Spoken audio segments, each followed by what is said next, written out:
Important topic है, try करेंगे कि आज खत्म हो टॉपिक सारे। इसमें हम करेंगे आज पहले कर लेते हैं टॉपिक एक करते हैं इसमें, चलो ऑप्टिकल प्योरिटी ले लेते हैं। ऑप्टिकल प्योरिटी, ऑप्टिकल प्योरिटी मैंने कम जगह पढ़ाते हैं इसको, लेकिन इंपॉर्टेंट है। इसके न्यूमेरिकल्स आ सकते हैं, इसके न्यूमेरिकल्स आ सकते हैं। ऑप्टिकल आइसोमेर्स में मैंने स्टार्टिंग में कराया था न्यूमेरिकल्स, इसके भी न्यूमेरिकल्स बन सकते हैं। सही ना। ऑप्टिकल प्योरिटी, ऑप्टिकल प्योरिटी का मतलब इसके देखो, इसके नाम से ऑप्टिकल प्योरिटी और एनिसोमेरिक एक्सेस।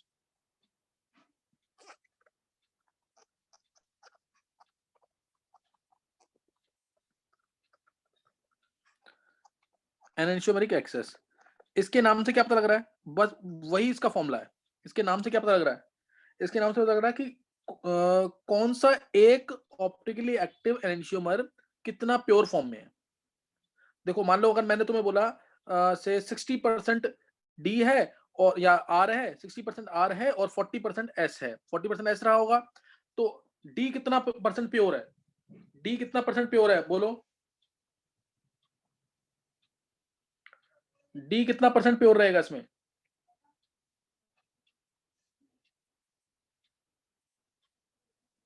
बोलो सोच के, क्या मतलब है इसका? ऑप्टिकल प्योरिटी यानी ऑप्टिकली एक्टिव आइसोमर जो है कोई एक, वो कितना प्योर बचा हुआ है, वो कितना प्योर बचा हुआ है, क्या मतलब निकालोगे इसका बोलो? नहीं पता है किसी को? देखो सर जो क्या कहते हैं 60% डीएक्टिवेट ना हो, बाकी से जो बच गया, जो बच जाए, जो बच, जैसे मैंने बोला 60% डी है, डी यानी स्मॉल डी, 60% स्मॉल डी है और 40% क्या है? 40% क्या है? एल। 60% डी और 40% एल। इसका मतलब देखो 40 से 40 खत्म हो जाएगा, बचेगा कितना? 20% डी बच जाएगा कि नहीं? तो 20% डी जो बचा ना, ये ऑप्टिकली एक्टिविटी, ये ऑप्टिकल प्योरिटी है। समझे कि नहीं? ये 40% रिएक्ट करके क्या बना देगा? रेशमी मिक्सचर। 80% का बन गया रेशमी मिक्सचर, 20% क्या है? प्योर। ये एनेंशियोमेरिक एक्सेस है, यानी डी माइनस एल निकालना है तुम्हें। D minus L, this is optical purity. Optical purity या एनेंशियोमेरिक एक्सेस दोनों लिखना तुम लोग, और enantiomeric excess D minus L upon में डी प्लस एल, जो कि हमेशा 100 होगा, परसेंटेज अगर है तो इंटू 100। समझे कि नहीं है? डी माइनस एल अपॉन में D plus L, D minus L upon में डी प्लस एल, ये फॉर्म आएगा। समझे कि नहीं? ये ऑप्टिकल परसेंटेज करना है तो इंटू 100, तो इंटू 100 कर देंगे। This is enantiomeric excess. ये क्या है? Enantiomeric excess. अब मैं इसको दोबारा समझा देता हूं। मैं, ये तुम्हें मीनिंग समझ आ गया इसका, ऑप्टिकल प्योरिटी का? ऑप्टिकल प्योरिटी का मीनिंग समझ आ गया कि नहीं? 11th मान लो एक 70% है, 70% अगर डी है और 30% एल है, 30% एल है, तो बताओ इसके अंदर, मुकुल तू बोल, मुकुल इसमें कितना परसेंट रेसिमेट है? कितना परसेंट रेसिमेट है? विधि ने दे दिया आंसर, और कोई? कितना परसेंट रेसिमेट है?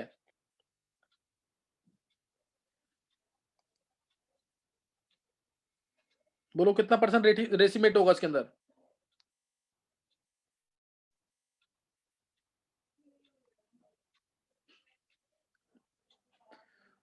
नहीं, 11 सालों को नहीं समझ आ रहा। फिर एक बार आंसर कौन दे देगा? 60%। ये किसने बोला है? विधि। हाँ विधि, तो आंसर पहले गलत क्यों दिया है? सर देखो अब समझ 30% में ये आया। है, हाँ 30% ये है और 30% इसका लेंगे तभी तो बनेगा रेसिमेट। इक्वल अमाउंट होता है ना, तो जो कम है उसी का दूसरा लेंगे। 30% एल प्लस 30% डी, क्या बन गया? रेसिमेट। बचा कितना? 40%। 40% जो है वो ऑप्टिकल प्योरिटी है। वो ऑप्टिकल, ये तो कैंसिल कर देगा ना एक दूसरे को। जो ऑप्टिकली एक्टिव कंपाउंड बचा हुआ है वो कितना परसेंट बचा? 40%। 70 माइनस 30, डी माइनस एल करो।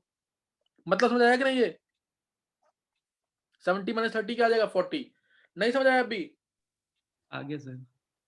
ऑप्टिकल प्योरिटी का मीनिंग, दो क्वेश्चन, दो एग्जांपल लेके समझाया अभी दो एग्जांपल लेके समझाया। ये समझ आ गया कि नहीं? Yes sir. चलो नेक्स्ट अब देखना है। इसी को मैं और ढंग से बता रहा हूँ, नोट करेंगे। इसका फॉर्मूला, एक फॉर्मूला और निकालना है इसका, इसलिए इसमें मैंने तुम्हें बता दिया रेसिमेट का परसेंटेज कितना होगा और ऑप्टिकली एक्टिव जो प्योर बचा है उसका परसेंटेज कितना होगा।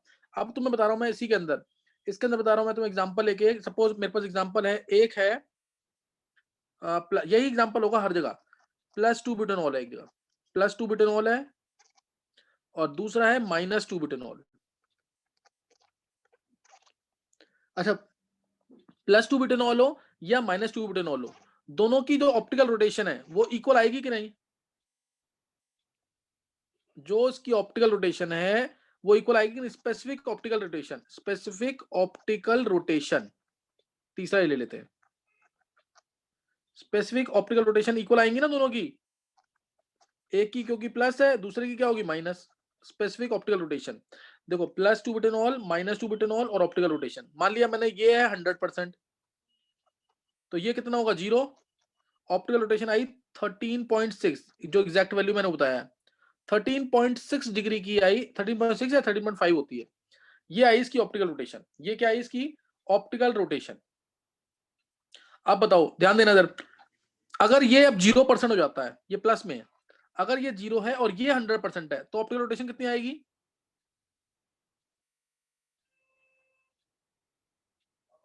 बोलो कितनी आएगी अब 11th वाले बच्चों में से कोई? -13.6।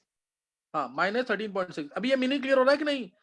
न्यूमेरिकल्स कराऊंगा तो इसका बहुत ज्यादा इंपॉर्टेंस होगा, इसलिए पता होना चाहिए। प्लस की रोटेशन अगर 14 डिग्री की है, तो माइनस की रोटेशन कितनी होगी उसी कंपाउंड के? -14 डिग्री की, समझे कि नहीं है? तो ये क्लियर हो गया सबको? ये सबको क्लियर हो गया कि नहीं? Yes sir. अगर मान लो अब ये है 50% और ये भी 50% है, -2 बुटानॉल, +2 बुटानॉल लिखा है ऊपर और नीचे -2 बुटानॉल, साथ में -2 बुटानॉल, अब दोनों 50-50% है, अब ऑप्टिकल रोटेशन कितनी आएगी? 6.8 और कोई बच्चा? ±6.8। अब तो 0 आएगी सीधा। क्या कर रहा है मुकुल, इतना छोटा सा क्वेश्चन उसमें गलत आंसर दे रहा है। हाँ जितनी एक यस की यस पॉजिटिव उतनी नेगेटिव होगी। रेसिमेट बनेगा कि नहीं? अब रेसिमेट बना तो ऑप्टिकली इनएक्टिव आएगा, तो ऑप्टिकल रोटेशन क्या आएगी 0 की। नहीं समझ आया ये? Yes sir. अच्छा, अब मैं एक ले रहा हूं सपोज 75, एक ले रहा हूं 25, अब बताओ कितनी ऑप्टिकल रोटेशन आएगी? अब बताओ कितनी आएगी?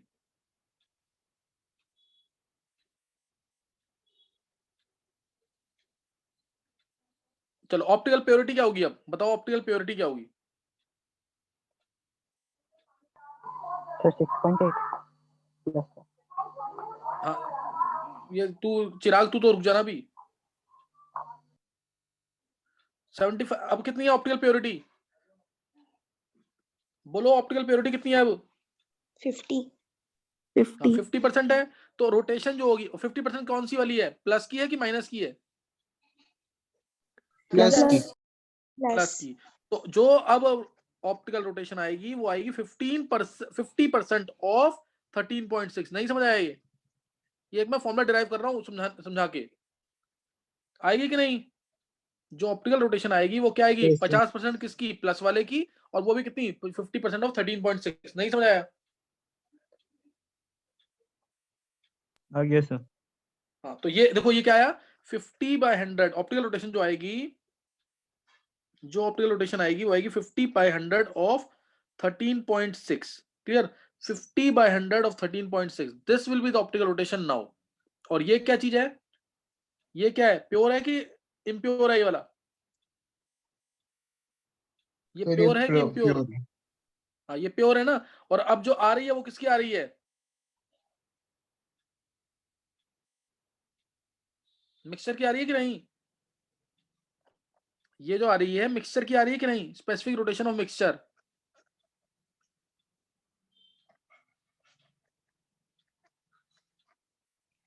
नहीं समझ आ रहा?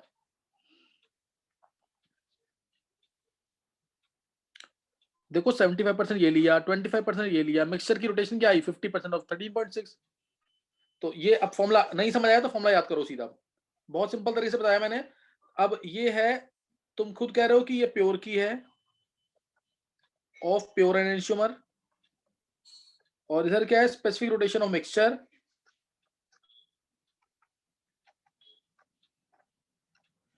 और इनटू 50% क्या है? Optical purity. 50% क्या है? Optical purity 50/100। तो फॉर्मूला बन गया यहां से ऑप्टिकल प्योरिटी का, फॉर्मूला बन गया ऑप्टिकल प्योरिटी का, मैं ऊपर लिख रहा हूं यहाँ पे 50% ऑफ प्योर एनेंशियोमर है, तो फॉर्मूला जो बनेगा वो ये बन जाएगा, ध्यान देंगे। फॉर्मूला बन जाएगा यहां से specific rotation of mixture by specific rotation of pure. कभी भी फॉर्मूला भूल जाओ तो ये मैंने जो 4 चीजें लिखी हैं इससे दिमाग में लेके आना, फॉर्मूला क्या कैसे बनेगा। Specific rotation of pure enantiomer लिखना into 100 is equal to optical purity है। 50% थी ऑप्टिकल प्योरिटी की, तुमने बोला अभी, is equal to optical purity और एनेंशियोमेरिक एक्सेस ये फॉर्मूला बन गया यहाँ पे। देखो फॉर्मूला समझ आया कैसे डिराइव किया मैंने कि नहीं?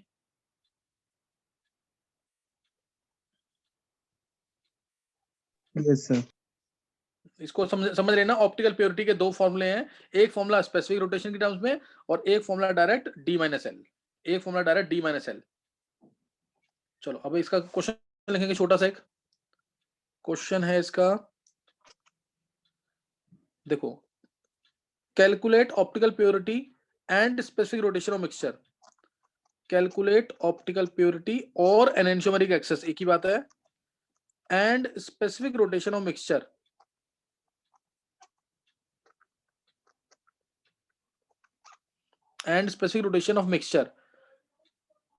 of say 6 gram plus 2 butanol। पूरा हम लोग 6 ग्राम क्या है plus 2 butanol and 4 gram minus 2 butanol, 4 gram minus 2 butanol. Specific rotation of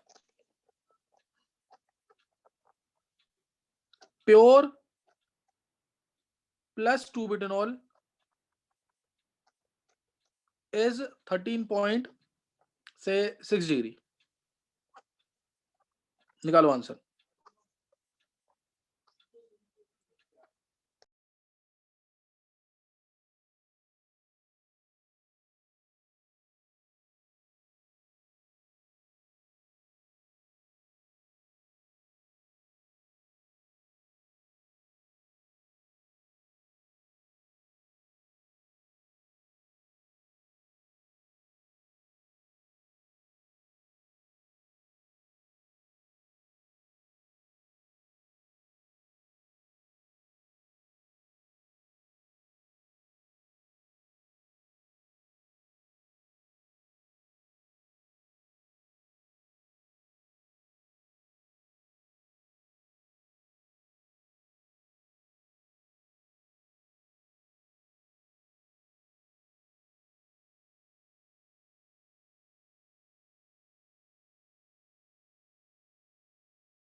percentage और रेसिमेट भी निकालो।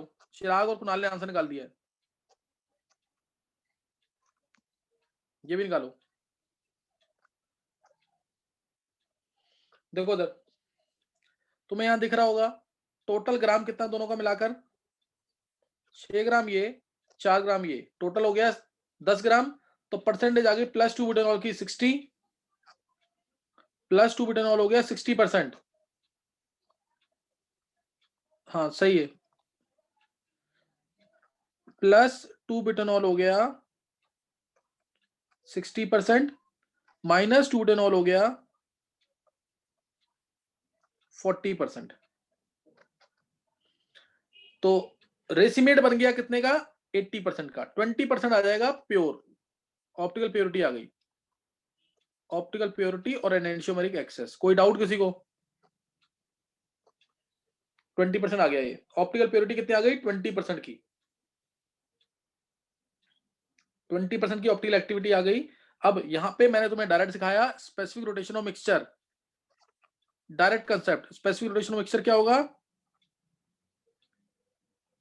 प्योर कितना है 20, 20% ऑफ 13.6, ये डायरेक्ट आंसर 20/100 यानी 1/5 करना है।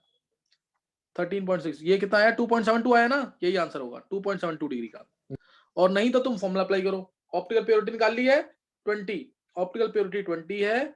स्पेसिफिक रोटेशन फॉर्मूला जो मैंने पीछे बताया था, स्पेसिफिक रोटेशन मिक्सचर का निकालना है, वो मान लो x अपॉन में ऑप्टिकल रोटेशन ऑफ प्योर कितना है 13.6 इंटू 100। नहीं समझ आया अब भी, ये फॉर्मूला लगा के मिल जाएगा, सेम चीज आ रही है देखो। चेक करो समझ आ गया कि नहीं ये, यस Yes. सर। इसमें डाउट नहीं होना चाहिए, कंसेप्ट से Yes, करोगे। sir.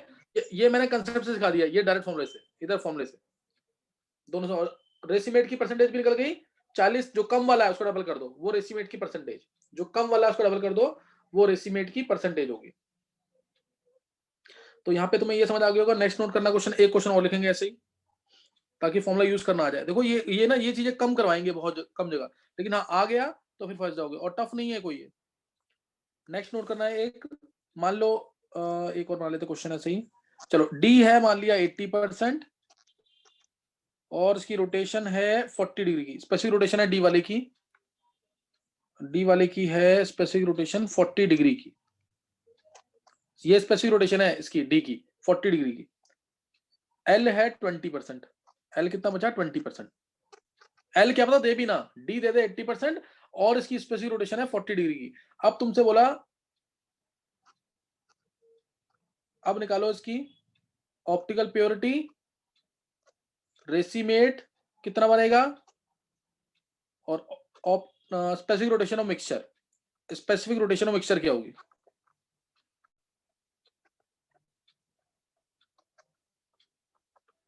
बताओ क्या आएगा आंसर। 3 चीजें निकालनी है इसमें, ये तीनों निकालना है। ऑप्टिकल प्योरिटी, रेसीमेट कितना होगा, और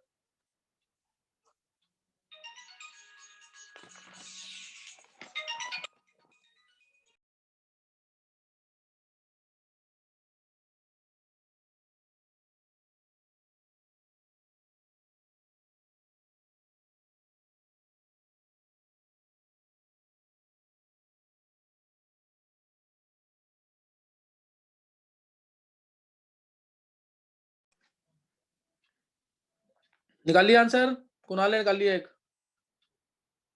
Yes, sir. निकाल लिया। देखो यस सर निकाल ऑप्टिकल प्योरिटी कितनी है, 24. 24। क्या करता है मुकुल, 60%। ऑप्टिकल प्योरिटी आ गई 60%। समझ गए नहीं, गलतियां मत करना। 60% of 40 कितना है, निकलेंगे। तू मुकुल तू चुप हो जाया कर, मैंने तेरे से ऑप्टिकल प्योरिटी पूछा, तूने बोला कितना 24 डिग्री। नेक्स्ट अब रेसीमेट पूछा मैंने, रेसीमेट पूछा कितना है रेसीमेट, तो 40%। हाँ 20 + 20 40%। 40% है, हाँ 40% यहाँ पे क्या आ गया रेसीमेट, 40% रेसीमेट आ गया। 20 + 20 जो छोटा वाला है उसको डबल कर देते हैं सिंपली, क्योंकि उतना ही न्यूट्रलाइजेशन होगा। और जो स्पेसिफिक रोटेशन मिक्सचर है वो कितना होगा 60% ऑफ 40 डिग्री सर 24 40 डिग्री, जो 24 डिग्री है, हाँ ऑफ 40 डिग्री, ये आ जाएगा 24। और फॉर्मूला लगा के भी निकालोगे ना, फॉर्मूला 80 - 20, फॉर्मूला प्योरिटी है 60 की, जैसे मैंने मान लिया x है specific rotation of mixture, upon में प्योर का कितना है 40 डिग्री का इंटू 100, ये आ जाएगा सीधा। तो वही चीज आ जाएगी, कितना आ जाएगा यहाँ से 24 डिग्री का, 24 डिग्री। क्लियर हो गया कि नहीं, ये क्लियर हो गया। Yes sir. तो ये आना चाहिए तुम्हें निकालना। तो ये दो क्वेश्चन करा दिए ना, इससे फॉर्मूला तुम्हें क्लियर हो गया होगा, कंसेप्ट भी क्लियर हो गया होगा, फॉर्मूला भी। नेक्स्ट अब इसी टाइप के क्वेश्चन और भी आते हैं, जैसे ये पूछा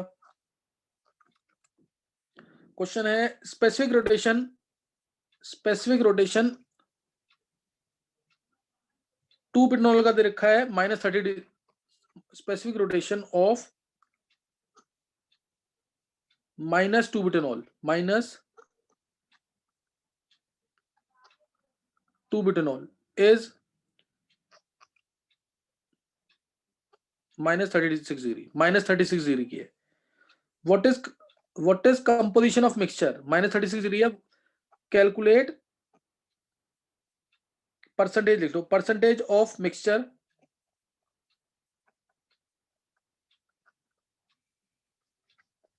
percentage of mixture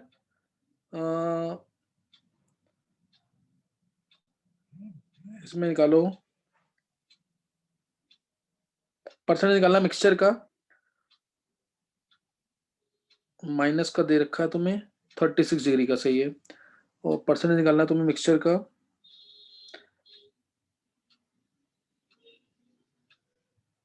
if 2-bromobutane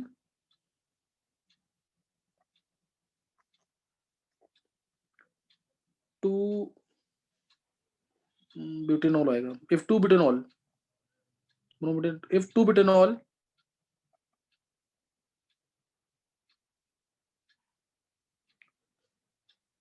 has specific rotation of 80 degree, has specific rotation of 18 degree,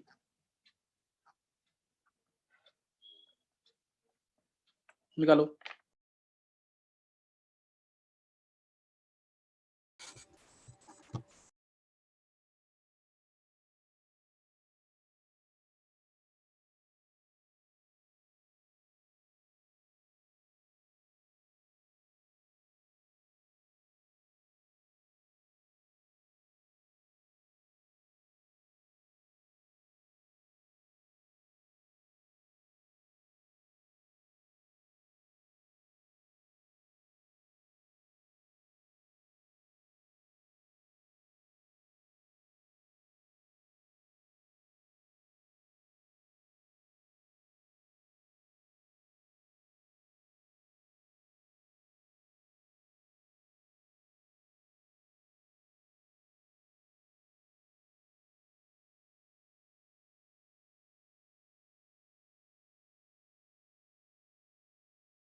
Kunal का आंसर 75 एंड 25। और कोई?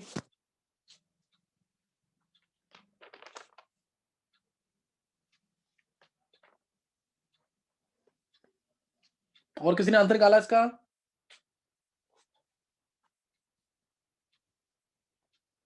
देखो उधर, हाँ सही है, देखो उधर, हाँ कुणाल सही है। देखो मिक्स, ये आ गई स्पेसिफिक रोटेशन 18 डिग्री की, यानी ये मिक्सचर की होगी।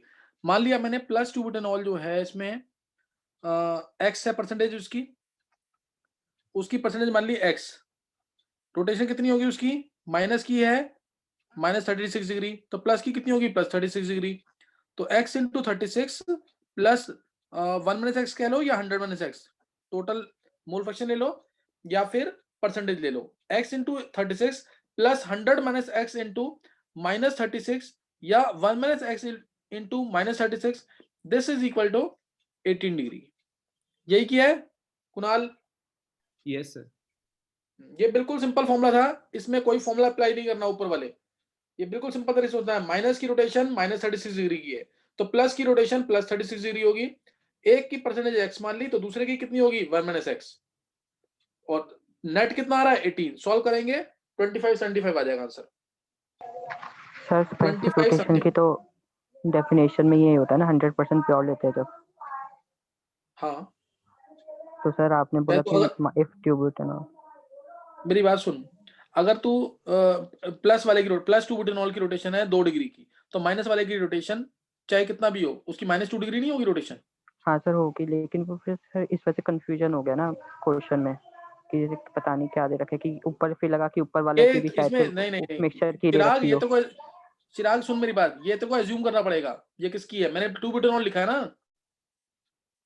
सर फिर ये तो लगा ना ये कि शायद से फिर ऊपर वाले भी मिक्सचर की दे रखी हो मिक्सचर के अंदर। नहीं, वो तो मैंने बोला था माइनस की। सही है चिराग? ठीक है सर। चलो तो नेक्स्ट नोट मतलब करना ये ये। ट्यूबेटनॉल फिर ये क्या बोला कि ट्यूबेटनॉल है specific rotation of 80 degree, mixture बोलना चाहिए था ना, ऐसा नहीं ये होना बोलते चाहिए नहीं है ना इसमें, इसमें बोलते नहीं है, इसमें था। ऐसे ही बोलते हैं क्वेश्चन में। ये खुद एज्यूम करना किसी की है, ये सही है। ठीक है सर। हाँ, ये ध्यान क्यों इस चीज का। तो इसके क्वेश्चन बहुत सारे बनते हैं और नोट कर लेना क्वेश्चन एक दो क्वेश्चन और। अच्छा, ये हो गया हमारा ऑप्टिकल प्योरिटी ना, ऑप्टिकल प्योरिटी। इसका चलो एक क्वेश्चन है इस टाइप का भी आता है, ये भी नोट करेंगे। क्वेश्चन है से जैसे फ्री एनर्जी बैरियर बिटवीन अच्छा ये तो उसमें बन जाएगा ना, स्टैगर्ड एक्लिप्स हो जाएगा, चलो इसको बाद में करेंगे, इसको रहने दो भी। नेक्स्ट नोट करना है इसमें आ गया वो, नेक्स्ट नोट कर लेते हैं, वॉल्डन एक्सपेरिमेंट नोट कर लेते हैं, वॉल्डन वॉल्डन इन्वर्जन एक्सपेरिमेंट, ये नोट करते हैं, ये इंपॉर्टेंट चीज है काफी।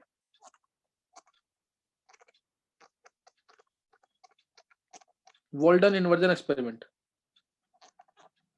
बहुत इंपॉर्टेंट एक्सपेरिमेंट है, वॉल्डन इन्वर्जन एक्सपेरिमेंट। इसके ऊपर क्वेश्चन आईआईटी के अंदर काफी बार आया हुआ है, वॉल्डन इन्वर्जन एक्सपेरिमेंट।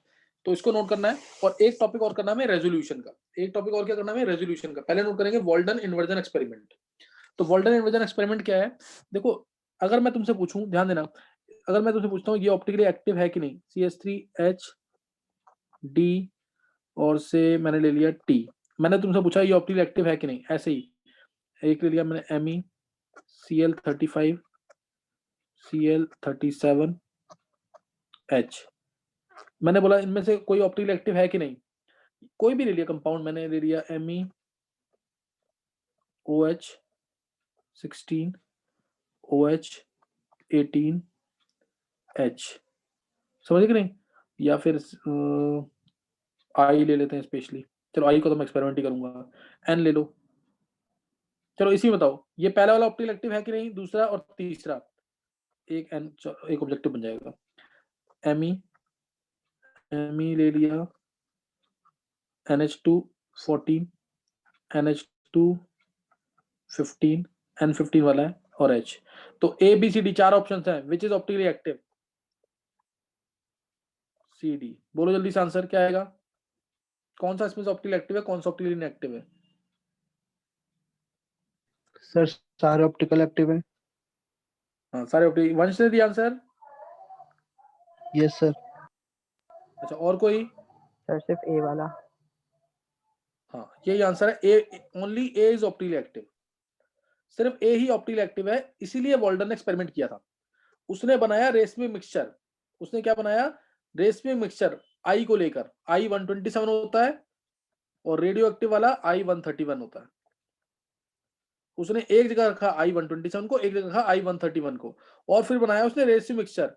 अगर रेशमी मिक्सचर ऑप्टिकली इनएक्टिव आ रहा है, इसका मतलब जो डिवाइस पोलरिमीटर है इन दोनों को कैसे काउंट कर रहा है, एक जैसा। मेरा मतलब समझ आ रहा है कि नहीं, मैं इसका अगर रेशमी मिक्सचर बनाऊंगा तो ऑप्टिकली इनएक्टिव आएगा, मिक्सचर तो ऑप्टिकली इनएक्टिव आएगा ना।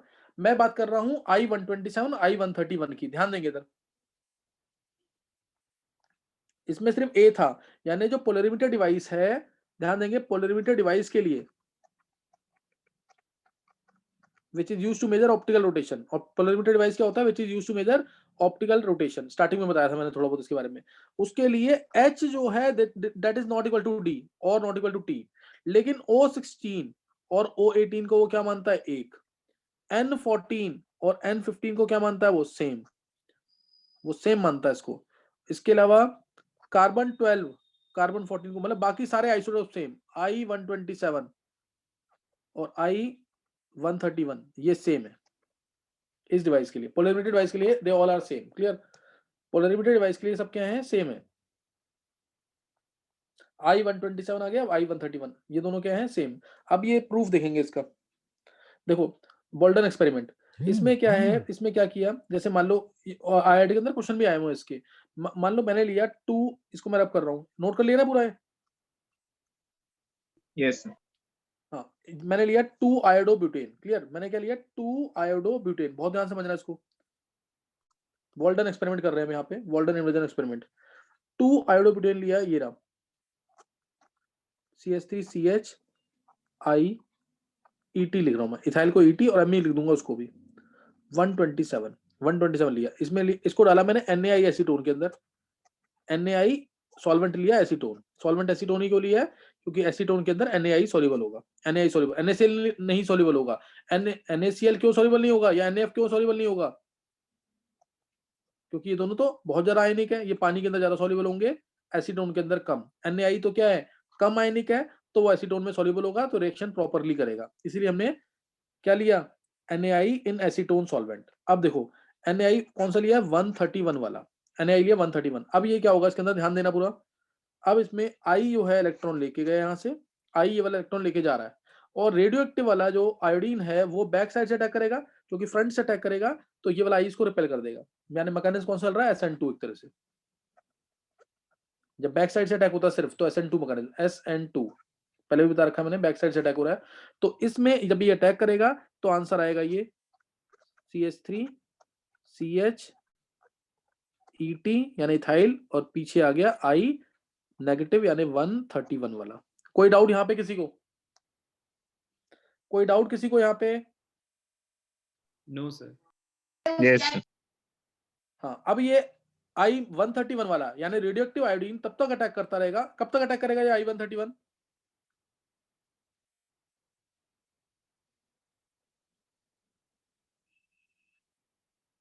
बोलो,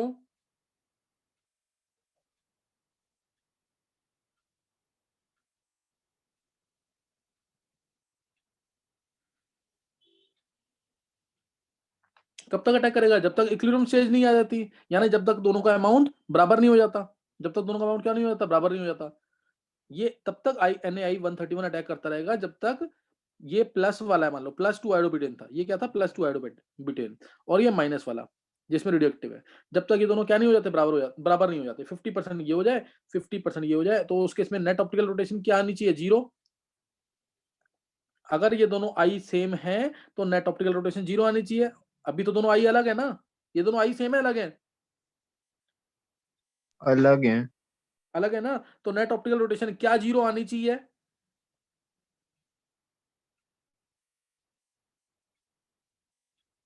बोलो नेट ऑप्टिकल रोटेशन क्या 0 आनी चाहिए इसमें, अगर दोनों अलग है तो 0 नहीं आनी चाहिए ना।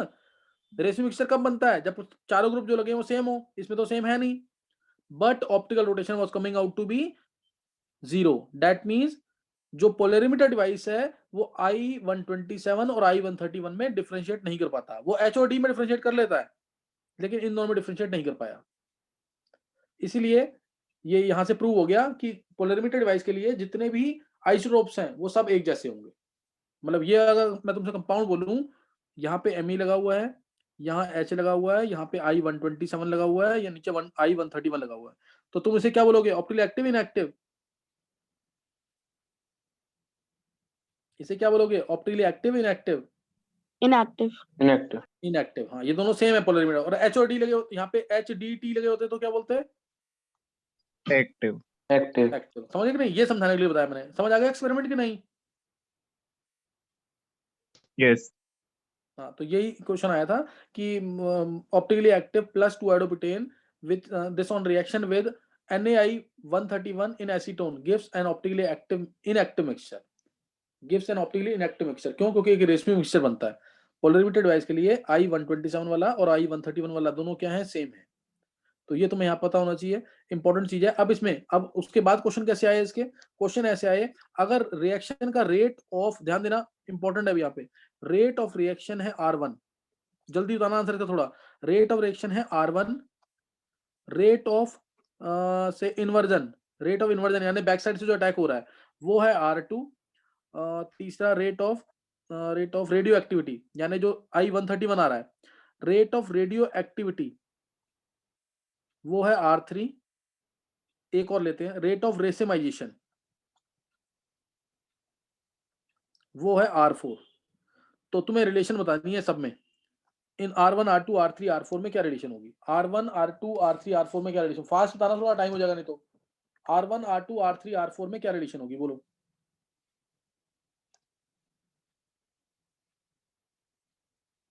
Rate of reaction, rate of inversion में क्या रिलेशन है, rate of radio activity, rate of inversion में क्या रिलेशन है, सब में रिलेशन क्या है। चलो देखो एक बार देख लो आंसर इसका, देखो बहुत ध्यान से समझना। रेट जितने भी रेट है ना, जितने भी रेट है, R4 जैसे रेसिमाइजेशन जो है ना, रेसिमाइजेशन स्पेशली, रेसिमाइजेशन जो है वो ट्वाइस ऑफ R1 है, ट्वाइस ऑफ R2 है और ट्वाइस ऑफ R3 है। ये रिलेशन है इनके अंदर। किसी भी बच्चे को समझ आ गए, रेसिमाइजेशन जो है इन सबका डबल होगा, ये तीनों एक ही बात है। रेट ऑफ रिएक्शन में क्या हो रहा है, इन्वर्जन हो रहा है। रेट ऑफ रिएक्शन में क्या हो रहा है, रेडियो एक्टिव आयोडीन इंसर्ट हो रहा है। रेसिमाइजेशन ध्यान दो, ध्यान देना। मान लो इसके हमारे पास ना मेरे पास इसके 100 मॉलिक्यूल है, सपोज 100 मॉलिक्यूल थे इसके ऑप्टिकली एक्टिव 2 आयोडोप्यूटेन के। कितने मॉलिक्यूल थे, 100 में से जब रेशियो मिक्सचर बनेगा तो 50 इधर रह जाएंगे, 50 इधर रह जाएंगे कि नहीं, कोई डाउट किसी को, बोलो। No sir. रिएक्शन कितने Yes, मॉलिक्यूल की हुई, रिएक्शन जल्दी बोलना, रिएक्शन कितने मॉलिक्यूल की हुई, 50 की हुई, 100 की हुई, 50 की हुई ना रिएक्शन, 50 एज इट इज है, 50 50 की रिएक्शन हुई। इन्वर्जन कितने का हुआ, 50 का कि 100 का, 50 का। 50 का इन्वर्जन हुआ। रेडियो एक्टिविटी कितने में आई, 50 में कि 100 में, 50 में आई। 50 में। अब बताओ, हाँ अब रेसिमाइजेशन कितने का हुआ, तो सबका ही होगा। सबका होगा। 50 हाँ 50 और 50 मिलेंगे तभी तो रेसिमाइजेशन होगा। नहीं समझे बात, नहीं समझ आया अभी ये। रेसिमाइजेशन कितने का हुआ, 100 का, रेसिमाइजेशन 100 का हुआ, रिएक्शन हुई 50 की, इन्वर्जन भी 50 का हुआ, रेडियो एक्टिविटी भी 50 की हुई। इसलिए R4 जो है ये इंपॉर्टेंट रिलेशन है, ये पूछा था IIT में सेकंड टाइम पे क्वेश्चन जब आया ना, तो रेट ऑफ रेसिमाइजेशन वगैरह पूछा था कि कितने का होगा कितने का नहीं होगा। क्लियर हुआ क्वेश्चन कि नहीं है।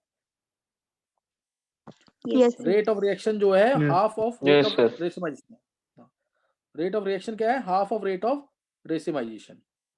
तो ये यहां तक करना है इसको, ये खत्म हो गया वॉल्टन एक्सपेरिमेंट। नेक्स्ट इसके अंदर अब है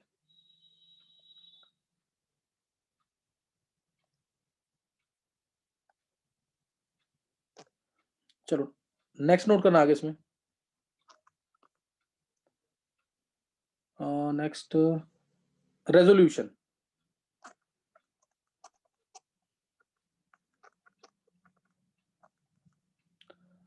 रेजोल्यूशन क्या होता है, बोलो रेजोल्यूशन। तुम्हें रेसिमाइजेशन पता है ना क्या होता है, रेसिमाइजेशन बोलो, रेसिमाइजेशन क्या होता है पता है ना। Yes sir. 50% D plus 50% L is called as racemization. 50% D plus 50% L is called as racemization. Now process of separation of raceme mixture into its constituents is called as resolution. समझे कि नहीं, process of separation of raceme mixture into its constituents that is D and L forms is called as resolution. कोई doubt किसी को, बोलो, किसी को कोई डाउट है पूछ सकते हो तुम। रेसिम मिक्सचर को सेपरेट करना, रेसमिक मिक्सचर को सेपरेट करना किसमें, R प्लस S में और D plus small d plus L में। ये इसको बोलते हैं रेसिमाइजेशन और रेजोल्यूशन। नहीं समझे, Yes, sir. सही ना। तो अब इसके अंदर ये है रेजोल्यूशन। अब रेजोल्यूशन के मेथड्स कौन कौन से हैं, पहला है physical separation, physical separation, chemical separation और बायोलॉजिकल सेपरेशन। फिजिकल सेपरेशन,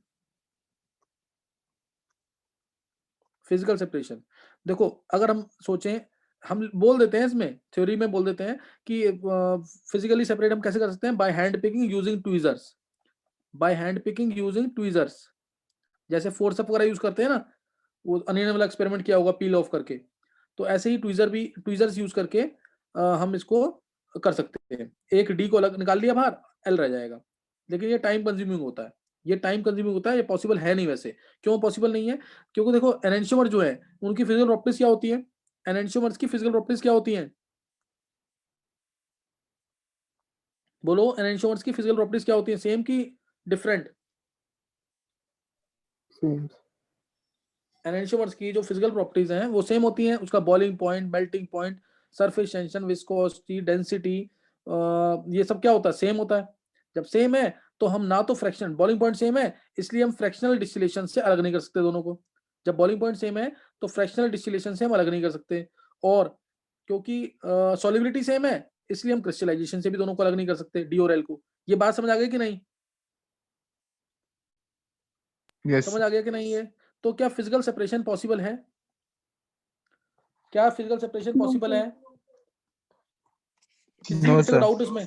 हाँ, फिजिकल सेपरेशन पॉसिबल नहीं है। दूसरा सेपरेशन, अभी केमिकल सेपरेशन सबसे इंपॉर्टेंट है, मैं वो बताऊंगा तुम्हें। दूसरा सेपरेशन है बायोलॉजिकल सेपरेशन। बायोलॉजिकल सेपरेशन, और ये सब हम परफॉर्म किसमें करते हैं? लैक्टिक एसिड के ऊपर। ये सब हम परफॉर्म करते हैं किसके ऊपर? लैक्टिक एसिड के ऊपर। अच्छा, पेनिसिलियन ग्लाइकम, पेनिसिलियन ग्लाइकम बायो बच्चों ने सुना होगा। पेनिसिलियन ग्लाइकम एक एंजाइम है जो ना किसी एक एनेंशियोमर को खा जाता है, एक एनेंशियोमर को कंज्यूम कर लेता है और दूसरा अलग बच जाएगा। दूसरा क्या हो जाएगा? अलग बच जाएगा। ये है बायोलॉजिकल सेपरेशन। ये क्या है? Biological separation. जैसे लैक्टिक एसिड की बात करें तो पेनिसिलियम ग्लाइकम ये एक एंजाइम है जो प्लस वाले को या माइनस वाले को, किसी एक को खा जाता है, and one of the enantiomer is left behind. सही ना? एक एनेंशियोमर को खा जाएगा, कंज्यूम कर जाएगा, दूसरा रह जाएगा। तो ये एक तरीका सेपरेट करने का। लेकिन इसमें क्या क्या चीज, क्या डीमेरिट है इसकी? क्या लॉस हो गया? क्या लॉस हो जाएगा इसमें? अब सर एक हमारे पास एक ही एनेंशियोमर, एक एक आइसोमर एनिमेशन पूरा खत्म हो गया, यस एक एनेंशियोमर पूरा खत्म हो गया, one of the enantiomer is completely destroyed. तो ये इसका क्या है? डीमेरिट। तो इसको भी हम यूज नहीं करते हैं, इसको हम क्या नहीं करते? यूज नहीं करते हैं। सही है? समझ गए कि नहीं ये? अब नेक्स्ट जो थर्ड मेथड है, थर्ड मेथड सबसे इंपॉर्टेंट, पेपर में आईआईटी के अंदर बहुत बार आया हुआ है डिफरेंट तरीके से। नोट करेंगे, केमिकल सेपरेशन। इसको बहुत ध्यान सुनना, केमिकल सेपरेशन। केमिकल सेपरेशन देखो, इसमें क्या करते हैं हम, जो R प्लस एस होता है, R प्लस एस होता है, यानी ऐसे समझना इसको, प्लस और माइनस है, यही है ना प्लस माइनस। इसको एक ऑप्टिकली एक्टिव रेजेंट से ट्रीट करते हैं, सपोज प्लस से। इसको ऑप्टिकली एक्टिव रेजेंट से ट्रीट करते हैं जैसे प्लस से। ये ऐसे सोचना कि लैक्टिक एसिड है R फॉर्म में भी और S फॉर्म में भी। इसको हमने ट्रीट किया किससे? 2-बुटेनॉल से, R वाले से। एक ऑप्टिकली एक्टिव प्योर एजेंट से ट्रीट किया तो क्या मिल जाएगा? एक मिल जाएगा प्लस प्लस और एक मिल जाएगा माइनस प्लस। किसी को डाउट यहां तक? अभी किसी को भी डाउट यहां पे? सर ये समझ ये मैं नहीं आया प्लस जो भी आपने बताया। अभी बता रहा हूँ। ये तुम्हारे पास दो है लैक्टिक एसिड, एक प्लस वाला लैक्टिक एसिड है, एक माइनस वाला लैक्टिक एसिड है। बीच में प्लस का साइन जो है वो दोनों को बता रहा है कि दोनों अलग अलग है। तो हमने इसमें डाल दिया एक प्लस वाला रेजेंट ऑप्टिकली एक्टिव, एक कायरल ऑप्टिकली एक्टिव रेजेंट डाला से +2-बुटेनॉल। मैं प्लस लिख रहा हूँ उसको सिर्फ। तो +2-बुटेनॉल जो है प्लस वाले से भी रिएक्ट करेगा, +2-बुटेनॉल जो है वो माइनस वाले से भी रिएक्ट करेगा। जब प्लस वाले से रिएक्ट करेगा तो क्या बनेगा? Plus plus. और जब माइनस वाले से रिएक्ट करेगा तो क्या बनेगा? Minus plus. दो दो कंपाउंड मिल गए कि नहीं? एक प्लस प्लस, एक माइनस माइनस। नहीं समझे? Okay sir. उसके बाद अब ये दोनों क्या है बताओ? ये रेसिपी मिक्सचर बना है, डायस्टीरोइसमेरिक पेयर बना है, क्या बना है ये?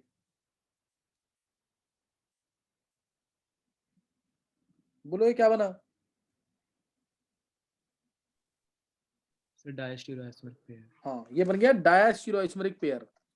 डायस्टीरोइसमेरिक पेयर बने, इन दोनों का boiling point difference, boiling point में डिफरेंस होगा, इसलिए फ्रैक्शनल डिस्टिलेशन से हम इन दोनों को सेपरेट कर लेंगे। फ्रैक्शनल डिस्टिलेशन से हम दोनों को सेपरेट कर लेंगे, यानी मेरे को प्लस प्लस वाला अलग मिल जाएगा, अलग टेस्ट ट्यूब में मिल जाएगा, एक अलग फ्रैक्शन में मिल जाएगा, और दूसरे फ्रैक्शन में मुझे माइनस प्लस मिल जाएगा, दूसरे में माइनस प्लस मिल जाएगा। और इन दोनों को जनरली हम अलग करते हैं कैसे? हाइड्रोलिसिस करके। हाइड्रोलिसिस करूंगा ना मैं इसका, जैसे माइनस प्लस का मैं हाइड्रोलिसिस करूंगा, H3O+ डाल दूंगा इसके अंदर। जब मैं इसका हाइड्रोलिसिस करूंगा तो एक मिल जाएगा मेरे को एस, जो मेरा एस था ना, ये वाला, ये एस वाला था जो, ये मिल जाएगा, और साथ में मिल जाएगा जो अल्कोहल था वो अलग मिल जाएगा, ये रहा प्लस 2 बुटेनॉल अल्कोहल जो है अलग मिल जाएगा और माइनस वाला अलग मिल जाएगा, ये मिल गया। और उसके बाद क्या करेंगे, इन दोनों के बॉइलिंग पॉइंट में तो नेचुरल सी बात है डिफरेंस होगा, तो डिस्टिलेशन से सेपरेट कर लेंगे दोनों को, हो गया ना अलग, डिस्टिलेशन से सेपरेट कर लिया, माइनस अलग मिल गया प्लस अलग मिल गया। ये क्यों डिस्टिलेशन में क्या है, बॉइलिंग पॉइंट में डिफरेंस होगा ही, एक एसिड है इसका बॉइलिंग पॉइंट ज्यादा, ये अल्कोहल है इसका बॉइलिंग पॉइंट कम, तो ये डिस्टिलेशन से अलग हो जाएंगे। अभी समझ नहीं आया ढंग से शायद, चलो एक बार मैं रिएक्शन लिख के बताता हूँ, उससे क्लियर होगा ज्यादा। जैसे ना मैं एक बार, चलो रिएक्शन लिख के बताता हूँ तब ज्यादा क्लियर होगा, नोट करेंगे दोबारा। अब ध्यान सुनना, मैं रिएक्शंस के थ्रू बता रहा हूँ।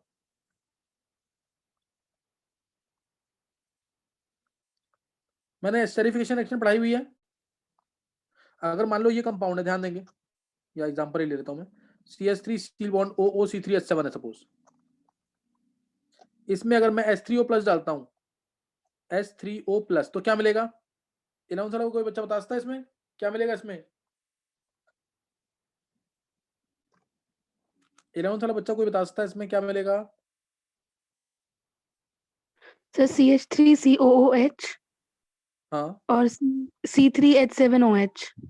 हाँ, यहाँ OH आ गया, यहाँ पे H आ गया, ये मिलेगा ना CH3COH और C3H7OH। विधि ने बोला आंसर, यस सर। ये बताया हुआ मैंने पहले। सर 10th में कराया हुआ है। अच्छा चलो 10th में, ये एस्टेरिफिकेशन रिएक्शन का उल्टा 10th में कराया हुआ है, तो ये सबको आना चाहिए, बहुत सिंपल तरीका है। OH यहाँ पे आएगा C पॉजिटिव के साथ OH और O नेगेटिव के साथ H, simple reverse of esterification reaction. उल्टा पढ़ा होगा तुमने 10th क्लास में, जब दोनों मिलते हैं तो अल्कोहल का H लेना है, एसिड का OH, उल्टा लेना ध्यान रखना, और मिलेगा ये वाला, ये मिल जाएगा। This is esterification reaction, acid plus alcohol gives Frooti smell. चलो अब इसका यूज करूंगा मैं थोड़ा सा, अब नोट करना है, अब नोट करना ढंग से। केमिकल सेपरेशन, केमिकल सेपरेशन देखो तुम्हारे पास क्या है, एक है तुम्हारे पास से लैक्टिक एसिड ले रहा हूं, एक R वाला एक S वाला, MEOH HCOOH, यही है लैक्टिक एसिड, CH3CHOH COOH। और चेक करके देख लो R आ रहा है कि नहीं, ये R लिया मैंने एक, 1 2 3 ऐसे घूम रहे हैं, ऐसे ही घूमेंगे क्योंकि H वर्टिकल पे है, तो this is R lactic acid, कोई डाउट तो नहीं है? ये R लैक्टिक एसिड लिया, साथ में लिया मैंने इसके दूसरा मिरर इमेज इसकी MEOH COH, ये R ले लिया और ये ले लिया S, इसमें किसी को कोई डाउट नहीं होना चाहिए। अब इन दोनों को ट्रीट किया मैंने R2 बुटेनॉल से, R2 बुटेनॉल से इसको ट्रीट किया, ध्यान देंगे R2 बुटेनॉल, Me या OH लिखता हूं सामने, OH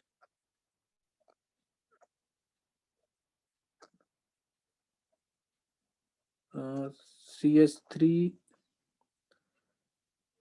CHOH और नीचे आ गया C2H5। ये कौन सा ब्यूटेनॉल है, चेक करो एक बार, ये S वाला ब्यूटेनॉल है, ये S2 ब्यूटेनॉल है ना? Yes sir. Yes, चलो sir. एक मिनट, इससे भी कर सकते हैं, मैं R बोल रहा हूँ तो R से ले लेते हैं इसको, ऊपर लिख देते हैं ET, नीचे H, और Me को भी मिथाइल को भी Me लिख देता हूँ मैं, ताकि थोड़ा सा इजी हो जाए लिखना। यहां तक किसी को कोई डाउट नहीं होगा। अब इसमें भी क्या करेगा, ये इथेनॉल वाटर बाहर निकलेगा ऐसे, इसमें भी वाटर बाहर निकलेगा ऐसे, कोई डाउट? ऐसा मिल जाएगा यहाँ पे दोनों में, ये R था, क्या मिलेगा ध्यान देंगे, MEOH HCOO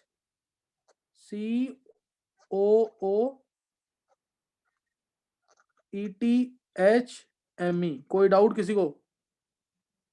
कोई भी डाउट किसी को? No sir. प्लस क्या मिलेगा साथ में, MEHOH COO HETME। किसी भी 11th वाले बच्चे को डाउट तो पूछ सकते हो।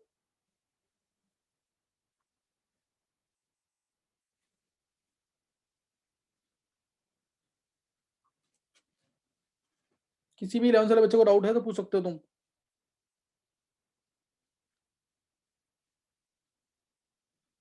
बोलो।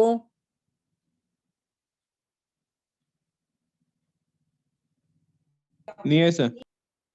समझ आ गया ना? अब आगे बहुत सिंपल। अब ये ध्यान देना, ध्यान देना पूरा, मैं ढंग से बता रहा हूँ। ये यहाँ पे मैंने था, मेरे पास था यहाँ पे आर, ये था एस, ये था आर, ये क्या मिला? R R. अभी समझ आ रहा है कि नहीं? ये मिला एस आर। किसी को डाउट?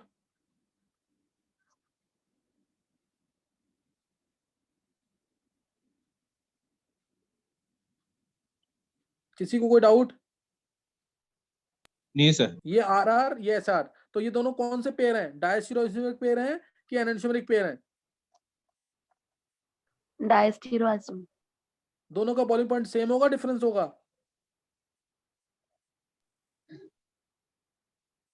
बोलो। डिफरेंट होगा ना, डिफरेंस होगा। अब फ्रैक्शनल डिस्टिलेशन से दोनों को अलग कर सकते हैं कि नहीं? फ्रैक्शनल डिस्टिलेशन करेंगे तो आर आर अलग हो गया और एस आर अलग हो गया। नहीं समझ आई बात? एक फ्रैक्शन में, एक टेस्ट ट्यूब में तुम्हें मिल जाएगा R S, oh sorry R R, और एक टेस्ट ट्यूब में मिल जाएगा एस आर। कोई doubt? Diastereoisomers they have different physical properties, they have different boiling points. दोनों अलग हो जाएंगे कि नहीं?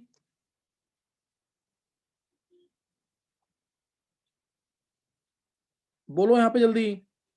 यस सर, हो जाएंगे। दोनों अलग हो जाएंगे।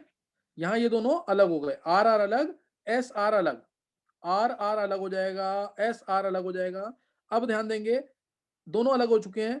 अब आर आर के अंदर ये वाली, ये आर आर है ना, इसमें मैं एसिड को और एल्कोहल को अलग कर सकता हूँ कि नहीं?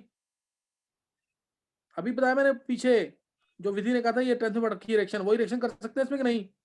Yes sir. MEH OH C double bond O, फिर इसके बाद ऊपर ET, इधर H, इधर Me। यहाँ पे अगर मैं हाइड्रोलिसिस कर दूं इसका भी और SR का भी, तो एसिड एल्कोहल अलग हो जाएंगे। यहाँ से क्लीवेज देखो, यहाँ से क्लीवेज यस सर। हो गया अलग कि नहीं? हमें जो जो हमारा एसिड था वो मिल गया as it is. Yes sir. ये आ गया COOH, साथ में MEHETOH, ये अलग होगा दोनों की नहीं? अब देखो अलग होगा कि नहीं?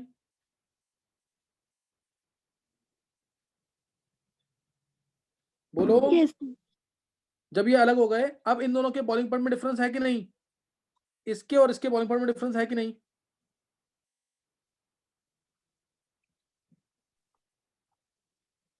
बोलो।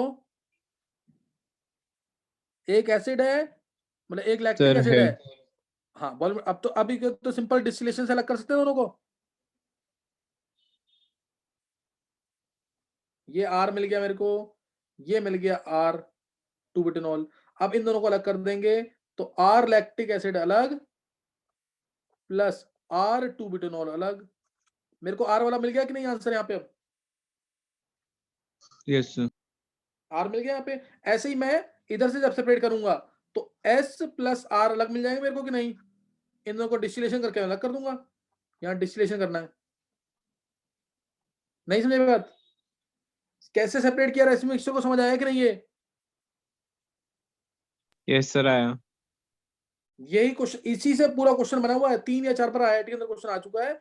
इसमें इसको जो फर्स्ट प्रोसेस है ना, उसको एसिमेट्रिक इंडक्शन भी कहते हैं। जैसे ये मैंने बोला, ध्यान देंगे, जैसे मैंने बोला मेरे पास था R लैक्टिक एसिड, अब मैं कुछ थोड़ा शॉर्ट फॉर्म में लिख रहा हूँ। R लैक्टिक एसिड और एक था S lactic acid. S lactic acid दोनों को ट्रीट किया मैंने किससे? R 2 बुटेनॉल से। R 2 बुटेनॉल से ट्रीट किया तो क्या मिल गया मेरे को? R R मिल गया, R R मिल गया प्लस SR मिल गया। ये डायस्टीरोइसोमरिक पेयर बना। ये क्या बन गया? डायस्टीरोइसोमरिक पेयर। तो इसलिए यहाँ ये पहला क्वेश्चन आया ऑब्जेक्टिव का कि हमने रेसिड्यू मिक्सचर को ट्रीट किया ऑप्टिकली एक्टिव कंपाउंड से, तो क्या मिला? अब ऑप्टिकली एक्टिव मिक्सचर मिला कि ऑप्टिकली इनएक्टिव मिक्सचर मिला? ये बताओ पहले। ये ऑप्टिकली एक्टिव मिक्सचर है कि इनएक्टिव है? अब जो मिला इनएक्टिव है। चलो कुणाल का आंसर इनएक्टिव है, बाकी कोई? एक्टिव होगा सर ये रेसिमिक्स फिर कुणाल तू उल्टा क्यों बोलता है? अभी सर, थोड़ा जल्दी सही हुआ है बिल्कुल, अभी Yes. 3-4 दिन से आंसर इतने अच्छे दे रहा है, फिर अब गड़बड़ कर देता बीच में।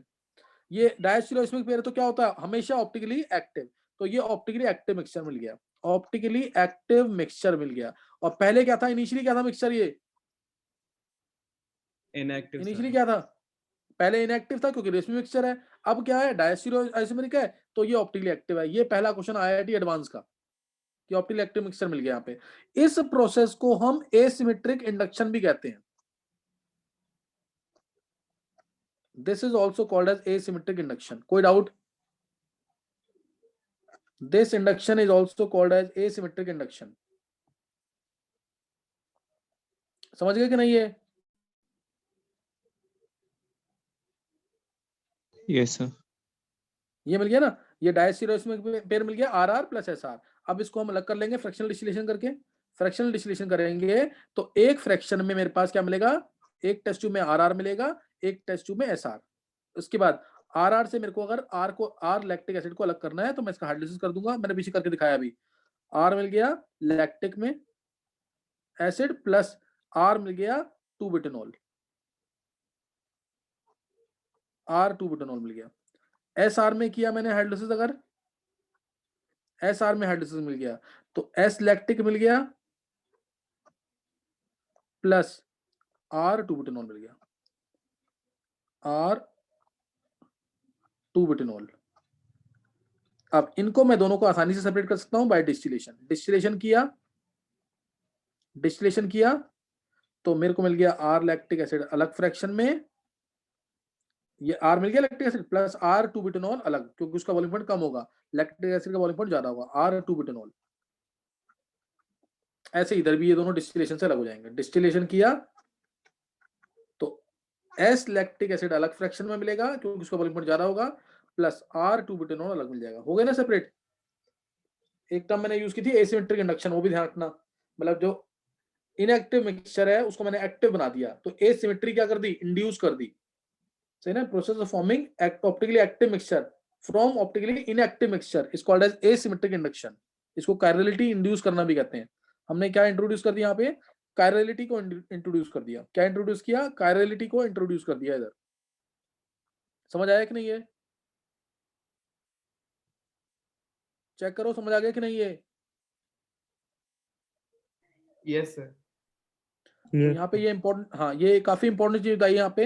रेजोल्यूशन टॉपिक खत्म कर दिया हमने। अभी हमने क्या क्या खत्म किया है, वॉल्डन इन्वर्जन खत्म किया, सही ना, वॉल्डन इन्वर्जन खत्म किया है, और हमने रेजोल्यूशन खत्म कर दिया, हाउ टू सेपरेट रेशमी मिक्सचर इनटू इट्स कॉन्स्टिट्यूएंट्स खत्म कर लिया, और एक हमने किया important topic optical purity. Clear? एक खत्म किया टॉपिक हमने ऑप्टिकल प्योरिटी। ये 3 टॉपिक हमारे खत्म हो गए यहाँ पे, सही ना, 3 टॉपिक खत्म हो गए। अच्छा एक ना जो टेस्ट होना है ना उसमें 11th वाले तो कुछ बच्चे हैं इसके अंदर, एक चीज ना नोट कर लेंगे, वो टेस्ट से रिलेटेड है। टेस्ट से रिलेटेड क्या है कि तुम्हें ध्यान रखना है, एक तो ना अभी मैं एक टॉपिक मैंने पढ़ाया नहीं है, इसका एक क्वेश्चन है, मैं इसका हिंट दे रहा हूं तुम्हें, जिसको समझ आएगा करेगा, जिसको नहीं समझ आएगा छोड़ देगा क्वेश्चन वो। जेल्डाल्स मेथड, किसी को भी इसकी लिमिटेशन याद है जेल्डाल्स मेथड की? ये नाइट्रोजन के एस्टिमेशन के लिए यूज होता है। ये मेरे को पढ़ाना टॉपिक, अभी मैं करा नहीं रहा हूं, मैं सिंपल से एक चीज बता रहा हूँ। जेल्डाल्स मेथड की किसी को, ये नाइट्रोजन के 11th वाले नोट करेंगे, 2 मेथड होते हैं, ड्यूमास और जेल्डाल्स। ड्यूमास और जेल्डाल्स। जेल्डाल्स मेथड यूज होता है नाइट्रोजन के एस्टिमेशन के लिए, नाइट्रोजन की क्वांटिटी निकालने के लिए यूज होता है ये मेथड। इसकी लिमिटेशन किसी को याद है? Not applicable to nitrogen in the ring, pyridine के लिए एप्लीकेबल नहीं है। ये याद कर लेना, इससे रिलेटेड क्वेश्चन है एक। 11th वाले बच्चे, 11th के 12th वाले भी ध्यान रखेंगे। ये नाइट्रोजन इन द रिंग के लिए वैलिड नहीं है, पहला पॉइंट, पाइरिडीन के लिए जैसे। दूसरा, नाइट्रोजन इन द रिंग के लिए नाइट्रोजन अटैच्ड टू इटसेल्फ, जैसे एजो कंपाउंड्स में,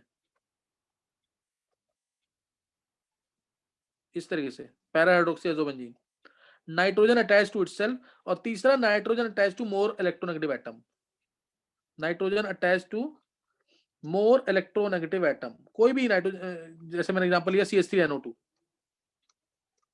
N अटैच्ड है O के साथ, जबकि तीनों में नाइट्रोजन आ रहा है, तब भी हम नाइट्रोजन का एस्टिमेशन नहीं कर सकते। Nitrogen attach to itself, nitrogen in the ring and nitrogen attach to more electronegative atom like oxygen, इनके लिए वैलिड नहीं है। समझ गए कि नहीं ये? समझ आ गया मैंने क्या बोला है? Yes. क्या बोला है इसके अंदर, समझ आ गया कि नहीं? किसी को डाउट ना पूछ सकते हो तुम लोग। जल्डाल्स मेथड की लिमिटेशंस क्या है, किसके लिए एप्लीकेबल नहीं है, बोलो। आगे तो ये ध्यान रखना, इंपॉर्टेंट क्वेश्चन है यहाँ पे कि जल्डाल्स मेथड जो है ये किसके लिए, ये इस टेस्ट में डाला हुआ है, इससे रिलेटेड कुछ है, अगर सोच पाओगे तो हो जाएगा क्वेश्चन, नहीं तो टफ लगेगा। और तो इसमें कुछ खास ऐसा डाला नहीं है टेस्ट। अच्छा एक चीज और नोट कर लेंगे, एक ना डिफेक्ट्स होते हैं, डिफेक्ट्स टॉपिक है सॉलिड स्टेट के अंदर, सॉलिड स्टेट में डिफेक्ट्स वाला टॉपिक है। डिफेक्ट्स में ना दो तरीके के डिफेक्ट होते हैं, शॉर्ट की डिफेक्ट और फ्रैंकल डिफेक्ट। दो इंपॉर्टेंट डिफेक्ट हैं स्टोइशियोमेट्रिक के अंदर, शॉर्ट की डिफेक्ट और फ्रैंकल डिफेक्ट।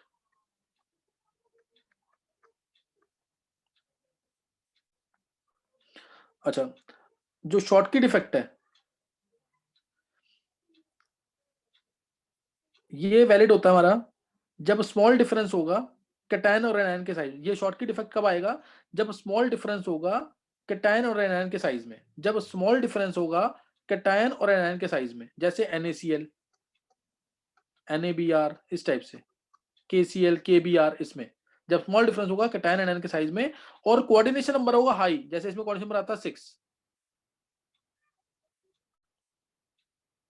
सही ना। और फ्रैंकल डिफेक्ट तब आता है जब कैटायन एनायन के साइज में डिफरेंस क्या होगा, ज्यादा होगा, जैसे AgCl AgI इस टाइप से, जब ज्यादा डिफरेंस होगा कैटायन एनायन के साइज में डिफरेंस में, और कोऑर्डिनेशन नंबर होगा लो, और कोऑर्डिनेशन नंबर क्या होगा, लो, जैसे इसमें कोऑर्डिनेशन नंबर ज्यादातर 4 आता है, ZNS वगैरह है ना, इसमें कोऑर्डिनेशन नंबर लो आता है।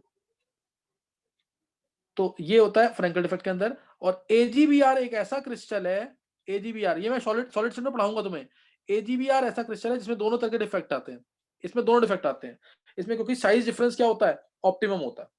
AgBr के अंदर दोनों तरीके के डिफेक्ट होते हैं, शॉर्ट की डिफेक्ट भी आ सकता है और फ्रैंकल डिफेक्ट भी आ सकता है।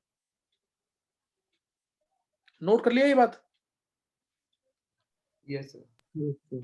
चलो ये कोई अटेम्प्ट करेगा तो मैं उसे काउंट करूंगा, इनसे रिलेटेड क्वेश्चन जल्डाल्स मेथड से और इससे, नहीं तो फिर तुम्हें अपना नॉर्मल करना है। ये दो क्वेश्चन हैं, तो आउट ऑफ कोर्स क्वेश्चन हो सकते हैं, मैं तुम्हें दोबारा बोल रहा हूँ, लेकिन इसमें तुम्हें मान लो 15 क्वेश्चन दिए हैं, 15 में से तुम्हारे अगर 10-12 तक सही हो रहे हैं तो तुमने बिल्कुल ढंग से पढ़ाई की अब तक, शुरू से लेकर अब तक, तो तुमने बिल्कुल ढंग से पढ़ा है, इसमें कोई कमी नहीं है। फिर समझ गए कि नहीं है? चलो नेक्स्ट एक काम करते हैं, यहाँ पे ना इसको मैं क्लोज कर रहा हूँ। नेक्स्ट में तुम्हें थोड़ा सा और बता देता हूँ मैं ऑप्टिकल आइसोलेशन के बारे में, सही ना, ऑप्टिकल आइसोलेशन के थोड़ा सा और बताता हूँ, फिर उसके बाद नेक्स्ट टाइम करेंगे। अभी दोबारा स्टार्ट करने की क्लास 15-20 मिनट के लिए।